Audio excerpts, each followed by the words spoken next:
Le principe du silence.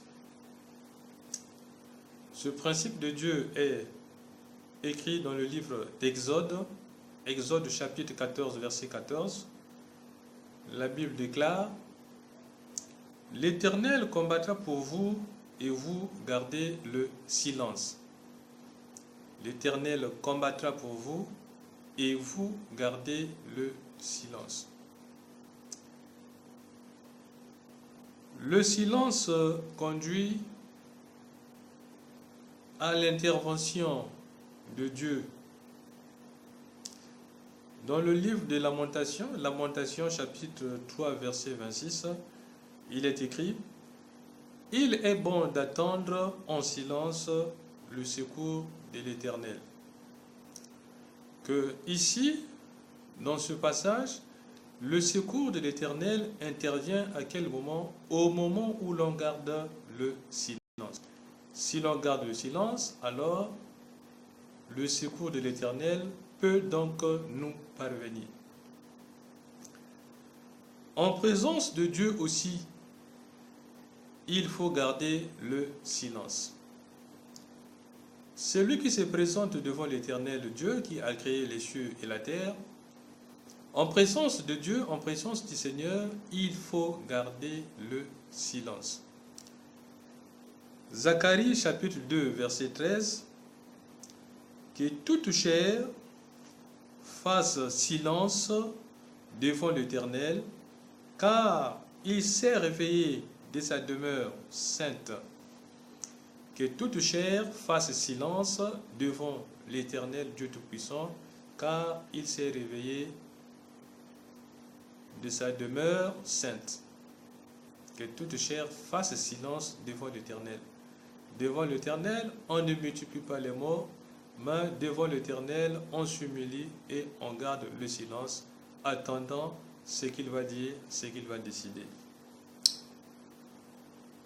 Le Seigneur Jésus-Christ, lui, garda le silence devant les fausses accusations qui étaient montées contre lui.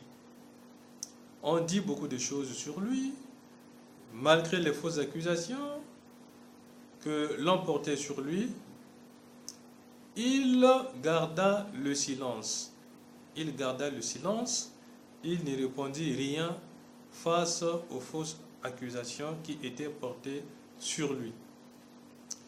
Matthieu chapitre 27, verset 12, il est écrit ceci: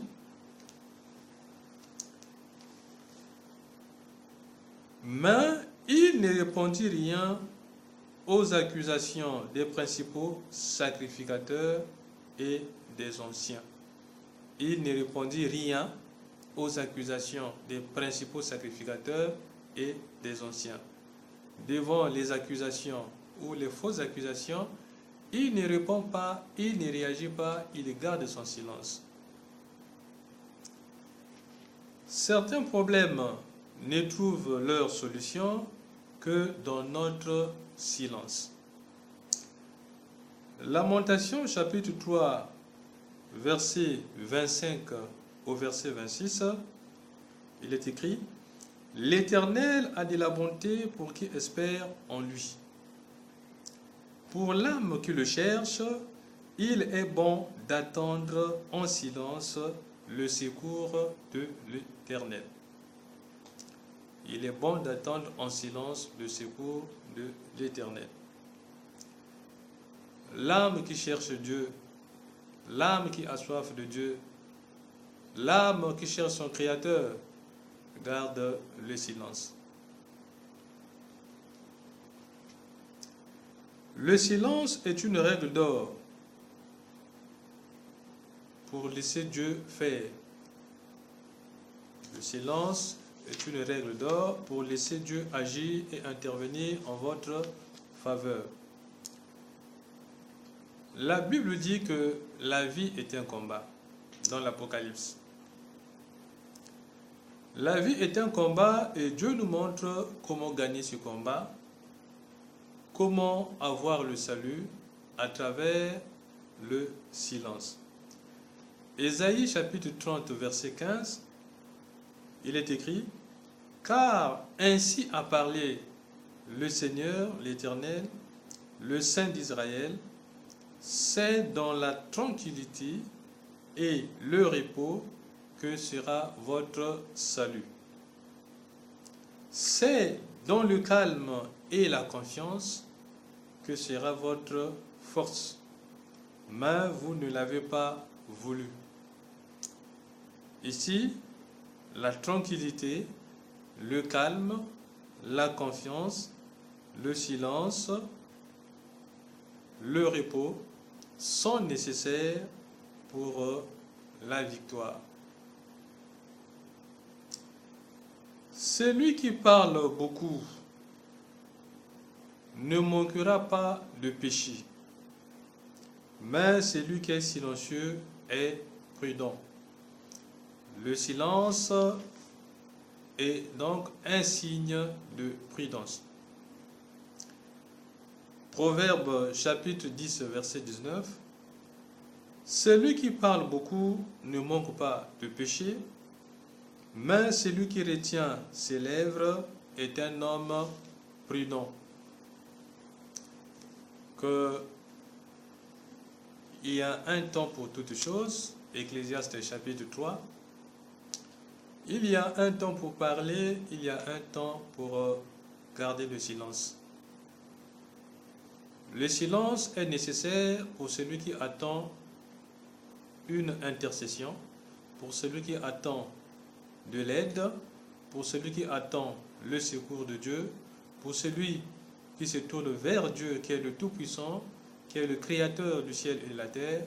Se tourner vers lui, c'est faire cela dans une attitude qui permet de garder le silence. Dieu agit lorsque l'on est silencieux. C'est ce que nous venons de lire à travers les différents passages, que le silence est nécessaire dans la vie. Il faut connaître le temps de garder le silence. À travers ces différents passages, Dieu recommande de garder le silence.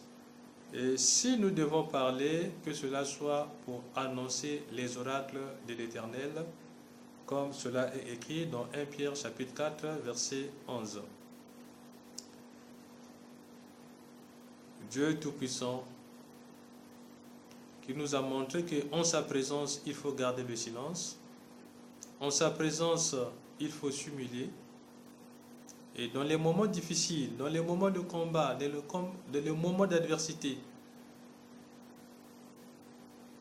il faut garder le silence.